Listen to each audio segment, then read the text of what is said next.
Magandang araw guys, ako nga pala si Eric La Chica Summary Ghost TV. Huwag niyo kalimutan guys na mag-subscribe at mag-likes at comment at i-share niyo na rin itong video dito sa aking official YouTube channel sa Eric La Chica Summary Ghost TV. Ito guys, meron tayong short. Bibilisan ko lang konti kasi 1 minuto lang itong aking maiksing video na i-share ko itong tungkol dito sa abandonado na Samal Island Resort na matatagpuan sa Mindanao guys. Halos marami na ang mga vloggers ang pupunta doon at bumibisita at nagbablog at kumukuha ng video. Halos marami sila guys.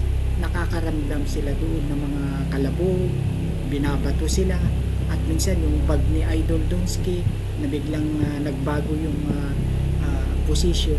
Kaya ito guys, sa aking vlog, dito lang sa aking vlog, pero hindi pa ako nakakapunta, hindi ko pa nararanasan, pero para sa akin gusto ko rin sana na makapunta dyan.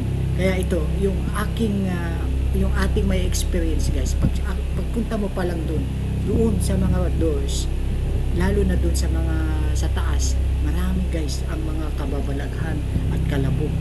Kaya dito guys, ating madidiscover na itong Samal Island Resort dyan sa Mindanao ay napaka-creepy.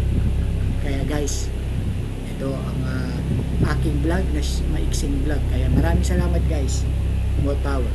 Huwag nyo kalimutan ang aking i-likes at i-share ang aking official YouTube channel, Eric La Chica Summary Ghost TV guys. Thank you, bye bye. Ingat kayo guys. I love you.